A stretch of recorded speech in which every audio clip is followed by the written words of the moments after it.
to the people. No justice. No justice. No justice. Ladies and gentlemen, welcome to the revolution.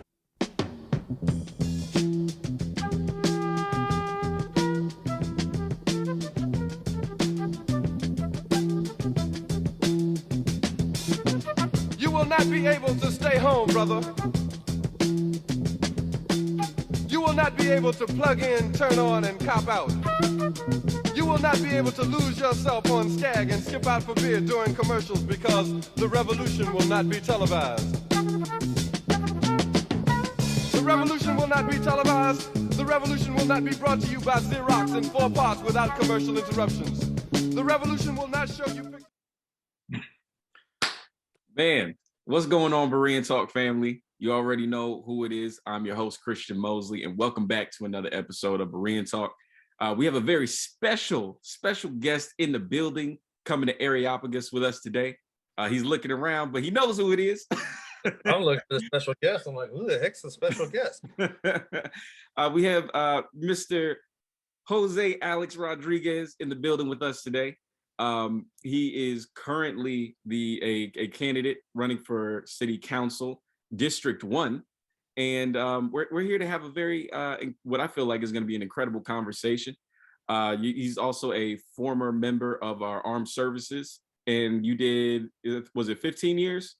20 years. 20 years. Man, that's a while. That's a while. And then you've also got a bachelor's degree in social sciences from Campbell University and business organizational, and I'm sorry, I forget the last part, for Business organizational security management from Webster. Security management from Webster. Gotcha. So we have a very educated gentleman on our hands today. And so we're very glad to have you here. How you doing today, sir? Doing well. Thank you. It's been a busy day, but doing okay. Can't complain. Awesome. Excellent. And how's everything with the campaign been going so far? I know things are definitely going to be hitting an uptick here pretty soon in the coming weeks. Yeah, it's been pretty busy now that we're coming down to the wire for the early voting period and for the primary elections. It's been a long road because I have been campaigning for so long, and it's frustrating that they're constantly getting pushed back, but finally we have some solid dates. So it's been busy. I've been doing a lot of door knocking, a little bit of fundraising, not so much as last year, but still doing a lot more door knocking than anything. Okay, excellent. And so, for those of you guys watching at home, if you don't know, I actually had the opportunity to meet Mr. Rodriguez about a year ago now. And we had a really great conversation. It was myself and Mr. King Jones was there as well. Shout out to King. And Mr. Rodriguez, outside of just campaigning, has been very instrumental within the community. You've helped out at various events and helped with community cleanups, as well as something that I find very encouraging is calling for accountability for our current sitting body of City Council, for the mayor, for a lot of the local government that's involved. And so I guess we're going to go ahead and get started and kind of segue into the things that we're going to discuss. And so my first question for you is, what's your political background? Is politics, is this something that you feel like you were kind of raised and groomed for, or is this something that, you kind of saw some things happening in your community and you felt like this was the way to get involved? I was always involved since, I guess, high school when I first voted when I was 18 back in 1992. Okay. 19 is when I first voted. I was really politically active as a teenager, but then, being in the military, you have to remain apolitical. So you can't be, Right. You have to stay political behind the scenes, not so much, in front of the scenes, because obviously there's conflict of interest. I recently decided, hey, it was something I've always wanted to do, just didn't know how to go about doing it. So I did a little bit of research and just I put my foot in the race and decided, hey, let me start at the very bottom level. Okay. I guess the lowest elected level that I could think of, and work my way up and see what happens. Okay. Excellent. And so, of course, we're talking about Fayetteville, North Carolina, and, a lot of people have various connections to the city in a plethora of different ways. So my next question for you was, what is your connection to Fayetteville, and then even specifically District 1? Fayetteville, I was first stationed here at Fort Bragg back in 1994. So I kind of grew in love with the place because, it doesn't have that big city feel. It still Right. has that small town feeling, but it is kind of modern in some ways. So, and then the cost of living, the pace of life is so relaxed, the cost of living so low. It kind of grew on me. I was one of those few in the military, especially at Fort Bragg, that love Fayetteville, because there's a saying that goes, you either love Fayetteville or you hate Fayetteville. That's true. That's One, true. I'm one of the few that actually loved it. And so, I, I, I, I decided to stay here after retirement. So I'm like, hey, I love it here. Let's stay here. And so I bought a house just before I got out, not long before I got out, about 5 years before I got out, or I retired, back in 2007. I was living, I was stationed in Hawaii, but then when I came back from Hawaii, I did a year in Korea. And then while I was in Korea, my family was living here, but we bought a home here in District 1.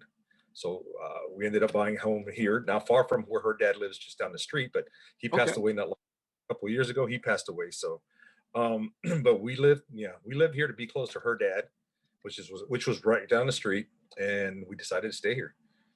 Okay. Okay. Excellent. Excellent. So that kind of, family is extremely important. And I know family is extremely important to you. That's one of the things that I definitely respect about people getting into politics, is not just because of the fact that they just want to be in front or want to have power or influence, but it's also, you have a family that you're concerned about and you want to do your part to create that type of environment for them. And I Right. also know for you personally, I know your faith is a very big proponent for, various ways that you conduct your life. And so my question for you was, how has your faith been playing a role in your campaign thus far? The way it's played my role is to give me the patience, Mm, the the wherewithal, the okay. wisdom to make the right decisions, the patience to put up with, uh, you know, door after door being slammed in my face, and not always agreeing with everybody. Right. Um, everybody has their own opinion. Everybody has their 2 cents to put in. Um, but to be patient in listening more than talking, and then giving me the wisdom to come up with ideas on meshing all those ideas together into something productive and uh, effective. And then Okay. also just to give me the strength to put up with, constant pushback, constant negativity, constant just, oh, it's draining. It can be emotionally draining at times. There's times that I'm like, why did I get into this? And Mm, but then something happens that just keeps me going. It keeps me motivated. And it's that faith that something right around the corner is going to pick your spirits up. okay. Okay. Absolutely. I could definitely agree with that, because that is, something that I believe anybody that does have a very strong faith, it is something that keeps you grounded. That seems to be a common theme with a few of the people that I've had a chance to have conversations with. Is that it's something that keeps you grounded, reminds you that no matter how bad it gets, you got to treat people like people. And so you did Mhm. mention something, as far as like the pushback, and that kind of segued into my next question for you, which is, how have you been able to deal with some of the opposition you faced during your campaign? Because I know, let's be real about it, especially with when you're talking about a majority Democratic body right now, and Mhm. with you identifying as a conservative, and then also running against a quite a long time incumbent, Miss Kathy Jensen, and so you Mhm. kind of have a bit of an uphill battle. So how have you been able to handle that thus far? Facts, facts, and the fact that she has a record, and not so great record to run on, Mm, um, that'll win every time. That'll convince people. And there's also, yeah, facts. This is, you don't do this. You haven't done this. right. When was the last time she voted against Mitch Colvin or disagreed with Mitch Colvin? Mm, mm, Is she just an empty seat for Mitch Colvin? Is she, what has she done for District 1 other than just King's Grant? I hear that a lot. wow. I hear that a Wow. lot as I'm knocking on doors, because She, oh, let me get that light back on. She is, I'm finding that she can be very detached from the rest of the community. Okay. And I don't want to disparage her. I'm not here to talk about her, but Right. there's a lot of policy. There's a lot of policy that she, that we disagree on. Obviously, there is a lot of ideas I have that many people agree with me on, and the fact that it is very hard to pin her down on any stances on any topics or any issues. If you look at her social media, she's not in the press very much, other than just repeating or regurgitating things that are already mentioned, that we already know about, or that can, or is public information. Okay. She doesn't take a stance. You don't know where she's coming from, and that disparages a lot of people out there. But me, again, I'm not perfect, but I will try to find an answer for you, or I will give you an answer. I'm not gonna put any fluff over it. You're going to get the straight shot from me. Absolutely. That is, and I will say, personally, and anybody watching, you can definitely go back and check the track record. One of the things that I found very interesting and very encouraging, and that I really, really liked about how you've been running your campaign, that you're very big on going back, doing the homework, and then making it accessible to everybody else. And for those of you guys that haven't seen, Mr. Rodriguez has been able to go back, talk with different members of the city to pull data from the city, to show different statistics about crime and economics and the like. And so that is something that, is very big in terms of just keeping people abreast of what's going on. And so that kind of segues into my next question I had for you, and even kind of going off of even some of the concerns that you mentioned about Miss Kathy Jensen, which is former councilwoman, Miss Tisha Waddell, wrote a very, if I could put it this way, scathing letter of resignation for the city and for the current sitting body, that had a lot of very inflammatory accusations, if you could put it that way. And so I just kind of wanted to, what are your thoughts on that, on just kind of how everything's played out, and then also the fact that the city council voted against having an independent investigation following those claims? That raises a lot of, exactly that, what you just said raises a lot of questions. Why did they not have an independent body come in and investigate? And if they were so confident about things, about things being clear, then they would have nothing to worry about. Instead, they pass it on to the ethics committee, which is selected by the city council itself. Okay. And just whitewashes, is just going to whitewash the entire they have no investigating powers, first of all. So they can't subpoena anything. They can't force anybody to testify. Right. So really what they're going to do, and what they're hoping, I'm pretty sure the council is hoping they do, is just whitewash the entire thing, like they did with the police chief, her ethics hearing. Right. So I think that's what they're doing. I agree with former councilwoman Waddell. There should have been an independent investigation to look into these allegations. There is, you've got nothing to hide, then you have nothing to worry about. Right. Okay. And that's kind of, one of the sentiments I've been hearing a lot from everyone is, if there's nothing to hide, then make us feel better by letting us see what's going on. And, and being, you have that. And then of course, Mayor Colvin recused himself from that vote, which also, raised some suspicions as well. So, and ladies and gentlemen, we're just kind of stating some of the objective facts of what's been happening. It's not necessarily taking a side or anything like that. But it does raise some questions no matter what side of the aisle you're on. And we're starting to see that a lot too. Those allegations included Johnny Dawkins, and I'm all for investigating Johnny Dawkins, Kathy Jensen, whoever else was involved. I don't care what side of the aisle they were on. Let's investigate them all. All that were mentioned in there, investigate them. Absolutely. So this kind of is going to get into kind of my favorite part of the interview, which is kind of like, I like to call it the fire round. We have a lot of people out there, especially now in this age of social media, where you can just talk and talk and talk. and people love to talk about the problems, but nobody really has any solutions. And I Right. know one of the main proponents for you wanting to run is that, you have fresh ideas that you want to bring to the council. And so without any further ado, I'd like to get into the first question I'd have for you on some policy that you'd like to either enact or even support. And so my first question for you is, we've seen here in the city of Fayetteville in the past 2 years at least, a really, really disturbing uptick in crime, especially violent crime.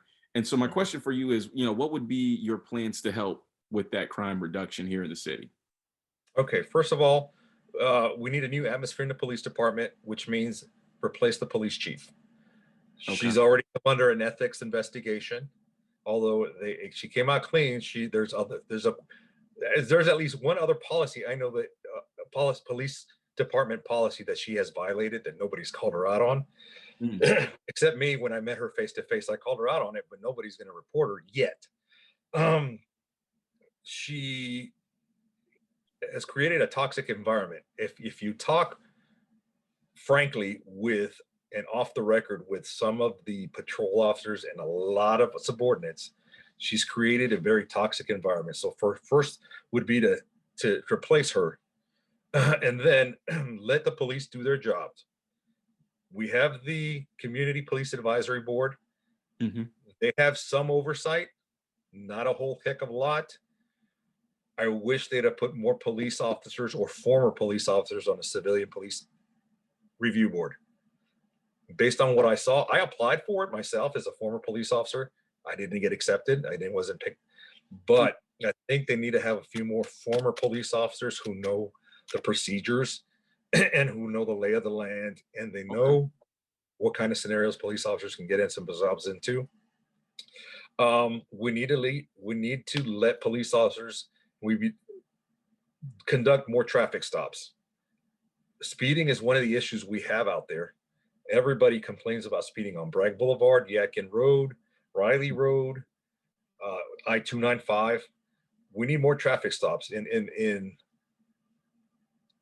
the chief's current tenure, traffic stops have dropped 75%. Yep, we've seen it. 75%. And we've seen crime tick up.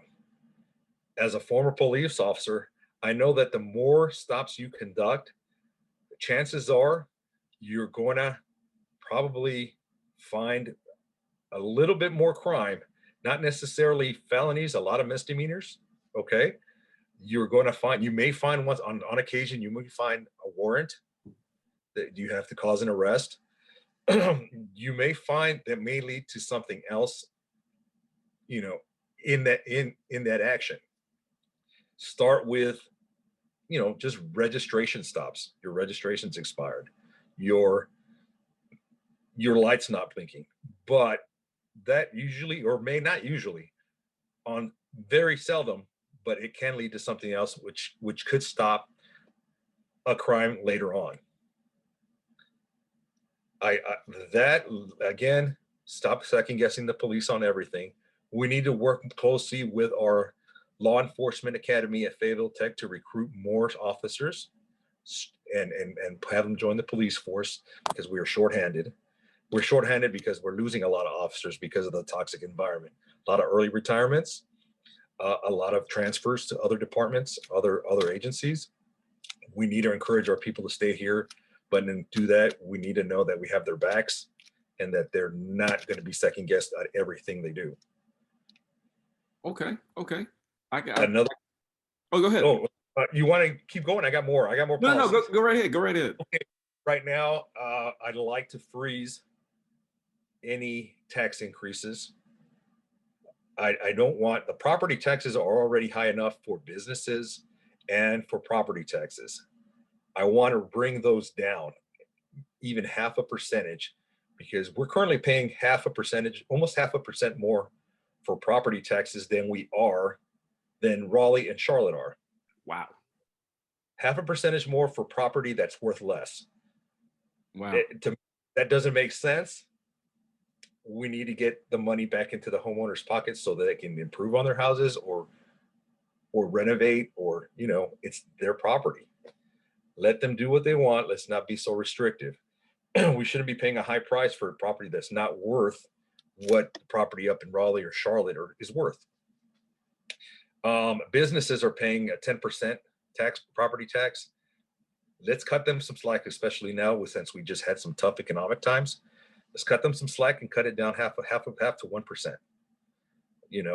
Drop it to 9, get more money in their pockets so they can hire more people, so that they can get more inventory, offer more, what do you call them? Benefits to their employees. Okay. If you give them the money, they know how to use it better than the government does. Let's put it that way. The person should know how to spend their money better than the government does. Also, again, transparency. Big issues on transparency is we need to get the public more involved and be more open with it, including working meetings. They need to be made public as well. Currently, the work meetings, which is every other week from the council meetings, you have to request it publicly in order to be able to listen to it, not to watch it. Wow. All meetings should be public, and they should be televised live. And I'm glad we're now finally going back to being able to sit in the city council meetings. It's been too long. Absolutely.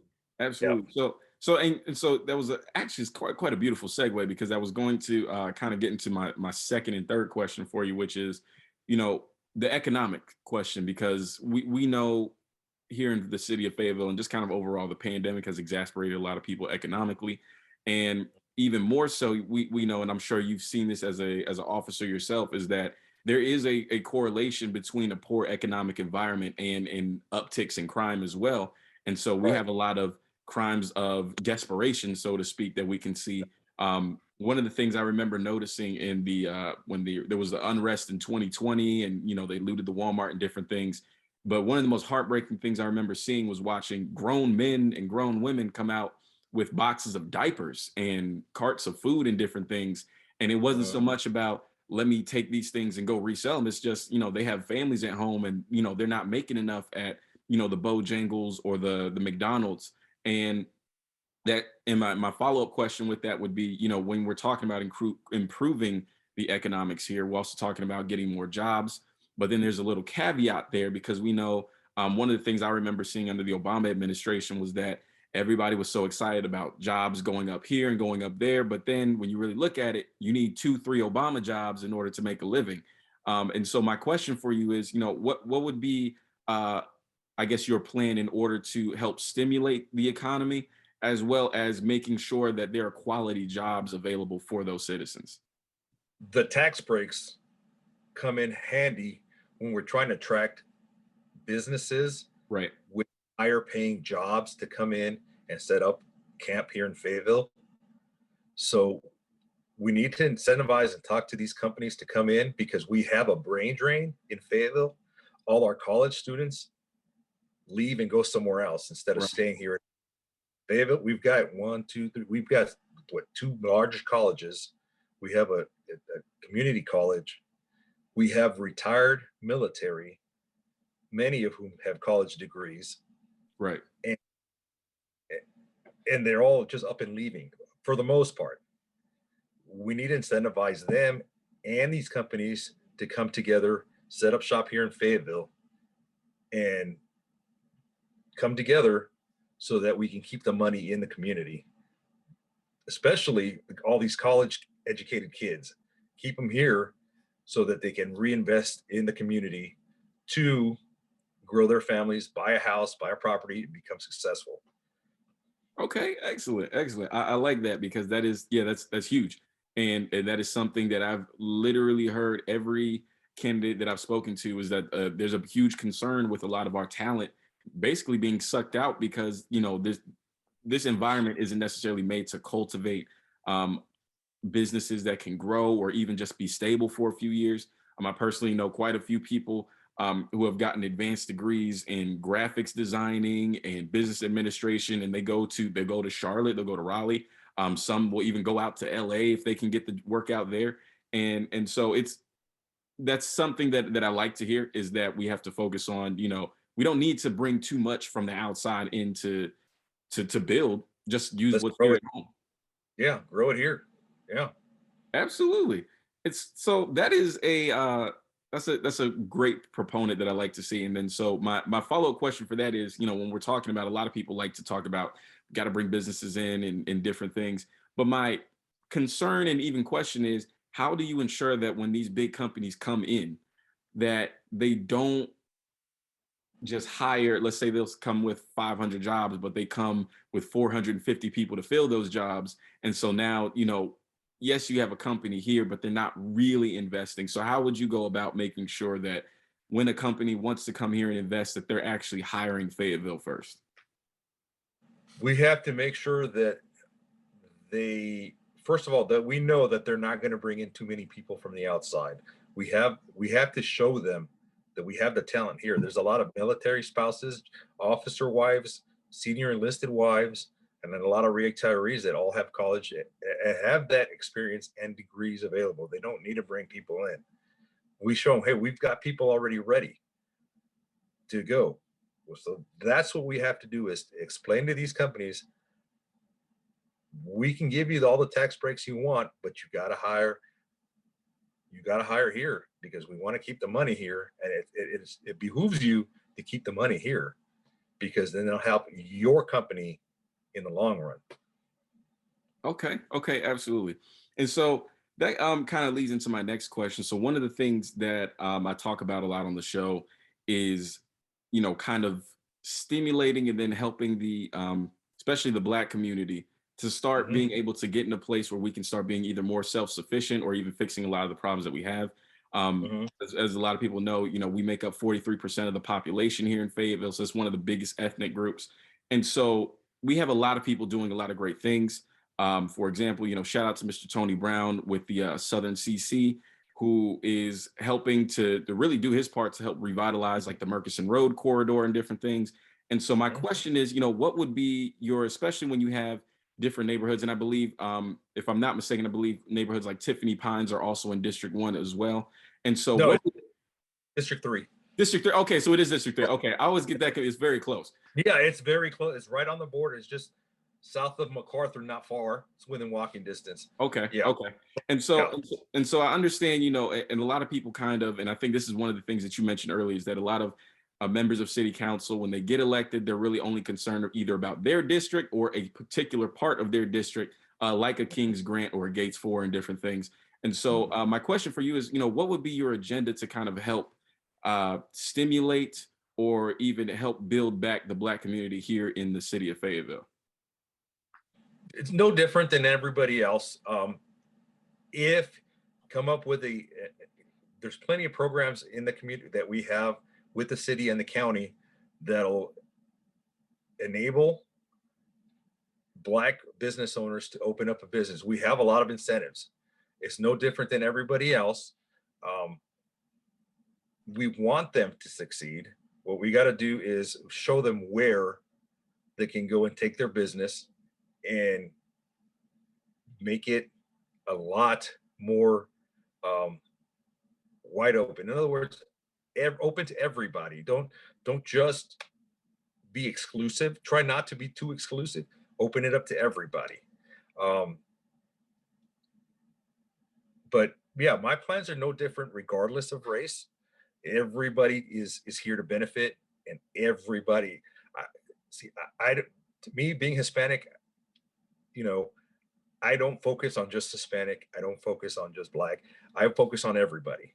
So to me, we've got the programs there. I want you all to succeed, but don't be too exclusive on your clientele. Open it up to everybody. Be inclusive. Um, Okay. So this is going to kind of lead to my last question, which I guess could kind of be a follow-up on that.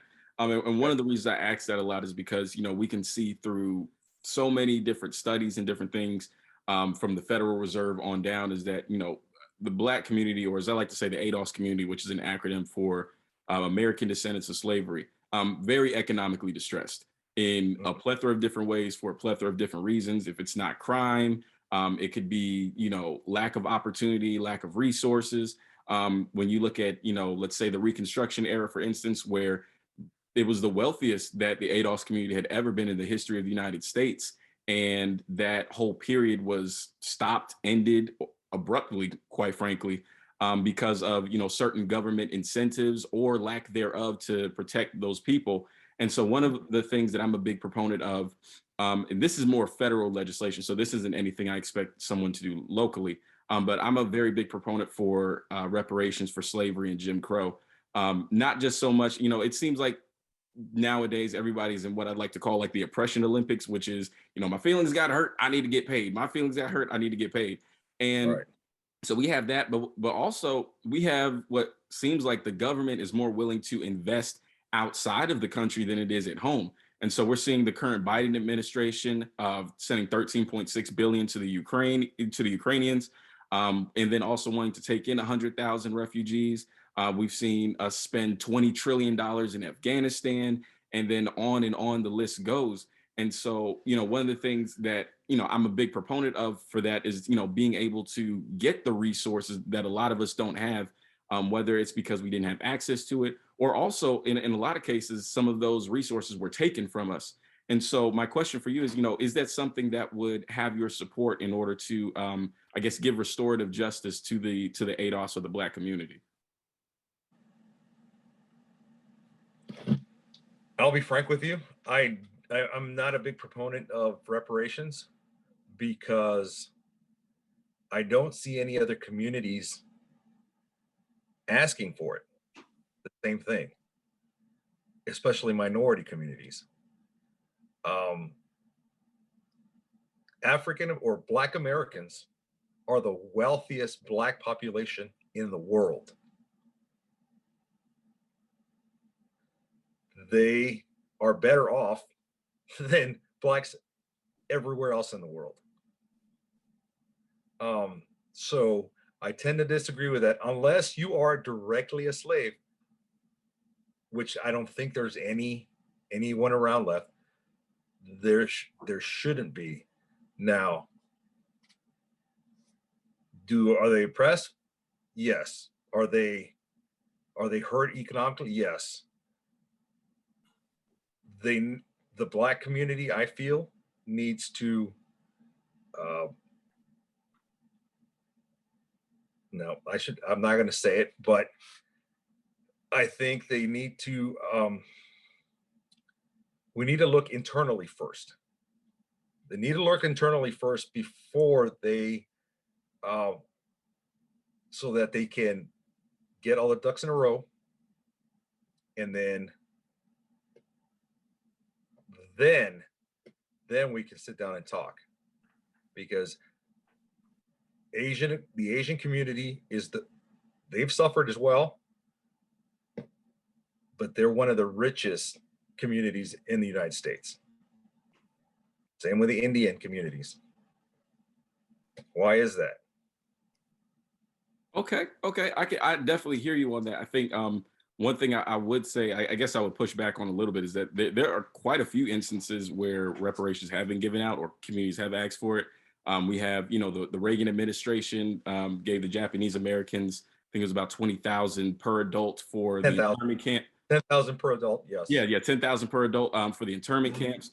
We have the Trump administration that just signed reparations in 2019 for Guam residents who were World War II victims of the Japanese occupation. And that one also specifically, they even changed the legislation not to just go to people that were directly affected, but also their descendants as well, because as we know, quite a few of them are no longer living.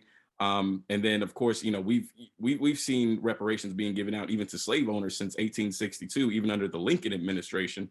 And so, and the reason that I'm a big proponent for that is because, you know, we've never really seen a population in the United States go through a lot of the things that the ADOS community has gone through, or even, as you mentioned, even Asians have gone through in different cases, and Native Americans as well. We've never really seen them go through those things, be able to be successful on the other side without getting the restorative justice needed in a lot of different cases. And that's something, you know, we could definitely have a conversation about that at a later date. But that is something, you know, in my audience, you know, you all have seen me break down some of the data and pull out some of the historical and even the historical documents, as well as the federal and even local legislation for those things, and following the money and different things. But yeah, I'm definitely a proponent for, wanting to take responsibility for yourself, seeing how you can help yourself. But then there's also the reality that, there was a lot done that was unprovoked, or just quite frankly, that's just the thing, the way that things were done here in the country. But I definitely can appreciate your perspective on, just admitting that, yes, objectively, there's some very rough things that are happening to a specific group of people that would need some redress. And I understand that, reparations may not be the way that you see that being taken care of, but being able to admit that, the first way to deal with the problem is admitting that there is one. And so I can definitely appreciate your perspective on that. And so, with that being said, I wanted to, before we head out, I wanted to give you about a minute or two to kind of speak with the audience at home, to let them know how they can support your campaign, how they can support any of your other ventures, and anything else you'd like to leave with them. Okay. Well, again, I'm Alex Rodriguez, running for Fayetteville City Council District 1. I believe in term limits, which means I'm going to term limit myself should I be elected in the first place, because public office is about public service. It's not about self-aggrandizement or self-fulfilling or self-promotion. It's about public service. It should be temporary, and that's how the forefathers intended it to be, and that's how it should be. I am not going to stay more than 3 terms if I'm lucky enough to be elected to 3 terms. I also feel I am a problem solver. I'm not a problem maker. I'm here to find solutions, to try to overcome the bureaucracy that stifles a lot of the problems and a lot of issues that we try to get solved, and move on. There's nothing that we can't do if it's done properly without a lot of bureaucracy. Let's put it that way. Not government oversight. Government oversight is sometimes necessary, but a lot of over-regulation and over control tends to muddle up the waters. Again, I'm a problem solver. I'm reachable anywhere on my phone. Text me at 910-578-1974, or email Alex, ALEX, the number 4, FAYNC at yahoo.com. My website, which is currently down, is www.alexforfaync.com. But again, I'm accessible to the community. I'm accessible to anyone who has any questions or concerns. Today, I just spent, a couple hours with a couple constituents, even though I'm not even elected yet. The constituents already coming to me for questions and for concerns and for solutions to simple problems that they have. Okay, I listen to them. I listen to everybody, regardless of where you live. I'm going to listen, and then I'm going to offer some advice, and then I'm going to ask for recommendations as well. Because I don't know everything. I'm humble enough. I'm smart enough to know that I don't know everything. So I will always give you an answer, find you an answer, or tell you where to look for the answer. That's about it. So I'm grateful. I love this city. I love this state. I love this country. I love my family. I love God. In reverse order. So I'm grateful. I'm grateful for the opportunity to serve if that so happens, and I look forward to it should it happen. All right, excellent. Well, Mr. Rodriguez, just want to say thank you so much again for the honor of you coming on to the show to have this conversation. And hopefully for those of you all at home, the next time, you see myself or Mr. Rodriguez, you can let us know that you enjoyed the episode, or that, you have more follow-up questions on different things, or even, ways that you'd like us to get involved to help you all out. And so I hope you all were encouraged, that you were challenged and inspired. This is, once again, it's been an incredible conversation. And until my next appearance out here in these internet streets, or you actually see us in the streets, pieces and blessings. I love you guys. We out of here. The revolution will not be right back after a message about a white tornado, white lightning, or white people. You will not have to worry about a dove in your bedroom, the tiger in your tank, or the giant in your toilet bowl. The revolution will not go better with coke. The revolution will not fight germs that may cause bad breath. The revolution will put you in the driver's seat. The revolution will not be televised, will not be televised, will not be televised, will not be televised. The revolution will be no rerun, brothers. The revolution will be live.